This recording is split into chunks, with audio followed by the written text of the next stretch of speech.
네, 안녕하십니까. 자, 이 시간에 셀트리온하고 현대바이오를 보도록 하겠습니다. 일단 저는 이런 혹시라도 이런 얘기가 나온다고 하면 저는 좀 그래요. 그러니까 어떤 내용이냐면, 자, 오늘 빠진 것, 그러니까 기업에 대해서와 재료에 대해서는 문제가 없다. 셀트리온이 뭐 현대바이오도 마찬가지지만요. 근데 오늘 빠진 것은 공매도 때문에 그렇다라고 얘기를 만약에 어디선가 한다라고 하면 그는 아닙니다. 절대 말이 안 되는 거예요. 공매도가 오늘 갑자기 생겼습니까? 오늘 갑자기 생긴 거 아닙니다. 연장, 자 연장까지 한 것 다 뭐 뉴스 주식을 안 하시는 분들도 알아요. 언제 다시 재기가 된다, 연장까지 했다 이런 거. 그럼 미리 정리를 해야죠. 미리. 그러니까 이거는 저는 이제 미리 정리를 왜 안 하셨습니까? 이런 말씀을 드리려고 하는 게 아니에요. 이럴 때는 전혀 기업에 있어서 재료에 있어서 문제가 없다. 이럴 때는 전혀 문제가 없었어요. 근데 오늘 갑자기 빠지는 거는 공매도 때문에 빠졌다라고 하는 자체는 상당히 잘못된 내용이다. 이 내용이 중요한 게 뭐냐면 그러면 공매도가 다시 뭐 정지가 됩니까? 그럼 계속 빠진다는 얘기네요. 그래서 저는 그렇게 보지는 않습니다. 주가가 상승이 나오면 하락이 있고 하락이 나오면 상승이 있습니다. 다만 어디에서 상승이 나오고 어디에서 얼만큼 상승이 나오느냐 중요한 거지. 공매도 때문에 그렇다라고 하면 다시는 못 올라옵니다 이거. 그러니까 지금 주식을 처음 하시는 분들이 계실 거예요. 이런 말에 혹하면 안 되십니다. 그러니까 전혀 문제가 없었는데 공매도 때문에 뭐 지금 뭐 방송이라든지 어디에서 혹시라도 이 종목을 추천을 받았는데 추천을 받고 나서 이제 계속 빠진다라고 하면 이거는 공매도 때문에 어쩔 수 없습니다. 이렇게 얘기한다라고 하면 손절이죠. 네. 이 종목을 손절하셔라가 아니라 그렇게 얘기를 하면 손절이죠. 그런 사람들은 과감하게 판단하셔야 됩니다. 이거 내용이 말이 안 되잖아요. 그러면 여기에서 다 정리를 해야죠. 그럼 다시는 못 올라가요. 이거 다르게 해석을 하셔야 됩니다.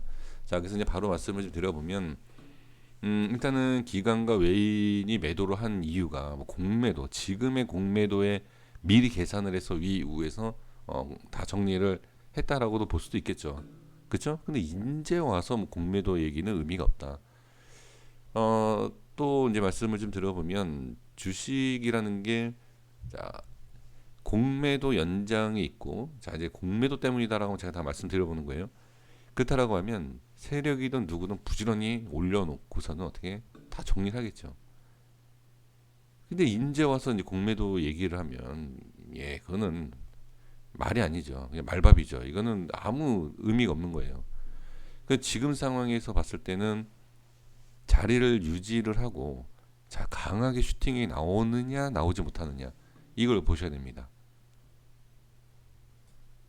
지금 좀 전 분명히 또 이렇게 생각하실 거예요. 공매도 때문에 어떻게 올라오느냐.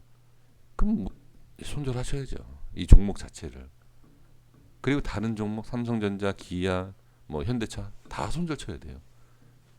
공매도가 상당히 심한 종목들, 삼성전자 수많은 개인들이 있는데 다 손절 쳐야 돼요. 절대 못 올라간다. 그런 거 아닙니다. 그래서 지금은 공매도 때문에 못 올라가는 것은 그리고 빠지는 것은 이미 예전 얘기고요. 지금 딱 모습을 보고서는 얘기할 수 없다. 그래서 지금 상황에서 이제 말씀을 좀 들어보면 기술적 반등이던 뭐 기술적이던 기술적인 게 아니던 지지를 해주고 강한 상승이 이렇게 나와주느냐 반등이 나오냐를 지켜봐야 돼요. 네, 이게 가장 중요합니다. 이건 뭐 누구나 할 수 있는 얘기인데 그 누구나 알 수 있는 모습이 나오는지 안 나오는지를 봐야 된다. 이 전 영상에서 셀트리온에 대해서 여기에서 이제 말씀을 드렸죠. 개인들이 매수를 많이 할 수 있는 자리다. 왜? 많이 빠졌다. 그러니까 이 내용조차도 저는 이해가 안 되는 거예요. 보면은 개인들 계속 매수합니다. 근데 뭐 공매도 모르는 게 아니잖아요. 근데 왜 매수를 하냐라는 거죠. 근데 저는 공매도 때문인 것이 아니라 자, 주가가 상승을 하고 나서 이 상단에서 정리가 되잖아요. 이 흐름 자체가. 그러니까 공매도 때문에 이런 모양이 나오던 뭐 어쩌던 상관없이 네, 이 흐름 자체에서는 일단 하방에 대한 것이 보인다라는 거죠. 그래서 여기에서는 분명히 전저점이고 기술적으로든 뭐든 반등이 나올 거다라고 생각하고 개인들이 많이 매수할 거다. 근데 저는 분명히 반대에 대해서 강하게 말씀드렸죠. 예, 역시 제가 이제 매수를 반대할 때 네, 개인 투자자분들이 상당히 싫어하죠. 그렇죠? 예, 그건 어쩔 수 없습니다. 싫어하시는 분들은 뭐 강하게 매수를 하시면 되는데 제가 생각했을 땐 그렇다라는 것을 예, 말씀드리는 거고 그 요점과 결론이 뭐냐? 네, 반등이 나와야 돼요. 지금 반등이 제대로 나오지 않는다라고 하면 자, 슬슬슬 빠지겠죠. 그래서 저는 좀 어느 위치에서 공매도가 있어도 충분히 올라올 자리에서는 올라온다. 빠지면 올라오게 돼 있어요. 그리고 올라가면 빠지게 돼 있고 이제 이 상황에서 반등에 대한 이 위치가 꼭 반등이다라고 하는 건 아닙니다. 자, 그래서 반등이 나왔을 때의 대응, 반등이 나왔을 때 다시 눌렸을 때 이럴 때 대응 이게 문제예요. 지금은 가장 중요한 것은 반등이 어느 자리에서 어떻게 하는지를 보고 반등이 약하면 다시 빠질 수 있다라는 거. 네, 이거를 반드시 좀 확인을 해 주셔야 될 것 같습니다. 네, 현대바이오를 보겠습니다. 현대바이오 저번 주에 말씀드린 내용을 가지고서는 네, 말씀드릴게요. 현대바이오는 시간 외에 올라왔었어요. 0.3%인가요? 정확하게 기억이 안 나는데 시간이 올라왔어요. 그런데 문제가 뭐죠? 예, 시간 외에 올라왔었는데 시가가 빠졌어요. 그럼 제가 저번 주에 말씀드렸던 게 뭐죠? 주가가 올라갈 때 가더라도 현금화에 대해서 고집을 했죠. 됐으면 저는 올라가면 현금화에 대해서 좀 강조하면서 좀 하면 어떻겠느냐. 근데 이 말씀을 드리면서 뭐라고 말씀드렸죠? 올라오다가 못 올라가면 저항에 대한 것도 못 올라가는 거지만 실망하는 매물이 많을 것이다. 자, 현대바이오도 마찬가지로 공매도 얘기할 필요 없어요. 공매도 알면 다 정리를 해야죠. 그렇죠? 예, 의미 없습니다. 공매도 얘기하실 필요가 없어요. 지금 외인과 프로그램 쪽에서 매수가 들어온 이유를 말씀드려보면 색칠한 부분에 대해서 이탈을 했지만 기술적으로 충분히 지지가 되는 자리예요. 이 위치가.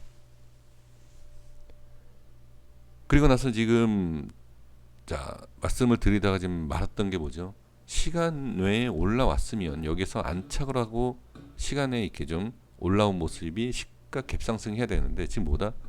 밀린 자리에서 갭 하락을 했어요. 그러면 갭 하락을 하게 되면 좀 전에 말씀드린 게 뭐였죠? 저항에 대한 것. 이거는 바로 전 영상에서도 말씀드린 거예요. 저항이 생기면 어떻게 빠질 수 있기 때문에 올라오던 빠지던 그 대응에 대해서 해야 되고 현금화에 대한 내용을 예, 말씀을 드렸습니다. 저희 영상을 예, 링크를 해드릴 테니까 확인해 주시면 될 것 같고요. 그래서 제가 이제 시간에 분명히 올랐었어요. 저번 주에. 근데 지금 갭하락을 했는데 여기 중요한 게 뭐다? 중요한 라인대에서 갭 하락을 하면 저항이 생기고 빠진 거예요. 자 보세요. 지금 시가가 몇 프로죠? 0.24% 갭 하락을 했어요. 근데 지금 상승이 0.84%에서 올라왔어요. 근데 다시 빠졌다는 거죠. 이게 저항이에요. 이게. 그러면 중요한 라인이 이탈을 하고 자 올라오는데 저항이 생기면 뭐한다? 빠진다. 뭐 실망이든 뭐든 어쨌든 빠진다죠. 그럼 여기에 있어서 어떻게 대응이 좀 필요했다라는 거죠. 그래서 올라가던 내려가던 현금화에 대한 부분, 그리고 신풍제약에 대해서 이제 언급을 하지 않았습니까? 예, 그런 거, 네, 그런 흐름에 대한 것을 좀 말씀을 드렸는데 일단은 뭐 어떤 대응을 하셨는지는 잘 모르겠습니다만 이 내용에 대해서 말씀을 이렇게 드려보고요. 지금 상황에서는 자 이때도 말씀을 드렸던 내용, 정확하게 이거는 제가 잘 모르겠습니다. 말씀을 드렸는지. 근데 지금 현재 위치에서 이 색칠한 부분 위에는 정확하게 두 번을 지지했어요. 그런데 이날 이탈을 했잖아요. 근데 저는 시간에 올라왔기 때문에 만약에 좀 올라와 준다라고 하면 뭐 이렇게 말씀을 드리지 않았나 싶은데, 지금 모습을 결론으로 본다라고 하면 이게 색칠한 부분이 이탈했는데 시간에 올라온 것은 의미가 없었다. 그래서 이 밑으로 빠진 다음에 색칠한 부분이 저항이 생기고 밀렸다라고 보는 거예요. 그럼 결론에 대해서 바로 말씀을 드려보면 뭐냐면, 이 위치에 대해서 안착을 하느냐를 봐야 돼요. 이 위치에. 지금 이탈은 했지만 다시 올라와 주면 됩니다. 자, 많은 분들이 생각하는 것처럼 공매도 때문에 그렇다라고 하면 일단 일시적인 충격으로 좀 이탈은 될 수 있어요. 하지만 크게 이탈한 게 아니에요. 그리고 이제 또 추가적으로 말씀을 드렸던 내용이 심리적인 거죠. 네, 심리적인 거. 현금화에 대해서 이제 심리적인 걸 말씀드렸고, 이때도 말씀드린 게 뭐였죠? 자, 여기까지 빠질 것을 아예 각오를 해야 된다. 그렇지 않으면 현금을 해야 된다. 결정을 해야 된다라고 말씀을 드렸고, 그리고 지금 여기에서 빠지고 나서 또 말씀드린 게 뭐였죠? 추가 하락이 나올 수 있다. 그러면 추가 하락이 나올 수 있을 만큼 버틸 수 있느냐 없느냐, 거기에 대한 심리적인 것까지 말씀드리면서 현금화를 하시던 어떤 결정을 해야 된다라는 거죠. 근데 이런 결과가 미리 나오고, 그러니까 이런 내용 얘기를 많이 하잖아요. 자, 뭐 차트 이렇게 나와서 뭐 이거 지나온 것을 백날 얘기하면 뭐하냐, 다 그냥 그려진 걸 지난 내용 얘기하는 거 아니냐, 그쵸? 이런 얘기 다 하시지 않습니까? 예, 저도 이런 얘기 많이 들어요. 근데 저는 지난 차트를 가지고선 분석을 해서 앞을 좀 분석을 하는 거지 이걸 읽어드리는 게 아닙니다. 그러니까 이 내용이 뭐죠? 이런 모양이 나오고 나서 후에도 이건 늦는다라는 거예요. 지금 여기에서 반등이 나온다 하더라도 어떻게, 내가 여기까지 빠졌을 때 심리적으로 버티지 못한다라고 하면 여기서 정리를 했어야 된다는 거죠. 그럼 지금도 마찬가지예요. 지금도 자, 이때 말씀드린 내용을 다시 정리해드리면, 또 말씀드리면, 기술적 반등이 나올 수 있는 자리이지만 반등이 약하면 또 밀린다. 그럼 밑에까지 빠진다. 잘 판단하셔야 돼요. 그 여기에서도 이 생각을 하실 거예요. 여기에서 현금화를 안 해서 여기까지 빠졌는데 만약에 여기서 현금화하면 빠지는 게 아니라 올라가면 어떻게 하지? 또 이 생각을 하실 수 있습니다. 그러면 아무것도 못합니다. 아무것도. 거기에 있어서는 그 결과가 어떻게 나오든 판단은 미리 해야 돼요. 주식이 지나고 나서 후회하고 나서 다시 돌아오는 게 아니죠. 뭐 시간도 마찬가지지만. 그래서 미리 어느 정도 결정을 내리셔야 된다. 여기까지 말씀을 드리겠습니다. 그래서 지금은 반등이 다시 나오지 않는다라고 하면 빠진다라고 또 봐야 돼요. 내일 모습이 좀 중요할 것 같습니다. 지금 시간에 좀 밀리긴 했지만 장중에 끌어올릴 수도 있어요. 올리지 못하면 다시 뭐 빠진다 이렇게 봐야 되겠죠. 네, 여기까지 하겠습니다. 잘 좀 대응을 해 주셨으면 좋겠습니다. 어려운 건 분명히 맞고 힘드신 거 알지만 좀 매몰차고 제가 좀 냉정하게 말씀드리는 것은 뭐냐면, 제가 부드럽게 걱정하지 마세요, 이거 올라갑니다 라고 말씀을 드리는 거는 약이 아니라 독입니다. 확실하게 기준이 이러하니까 여기서 어떤 그러니까 상승과 하락, 어떤 뭐가 나온다 하더라도 후회 없이 결정을 하시는 게 가장 속편하다. 여기에서 제가 괜찮다, 올라갈 수 있다라고 말씀드리면 정말 독이에요. 결정이 안 나요. 어떤 결정도. 자, 이렇게 정리하겠습니다. 고맙습니다.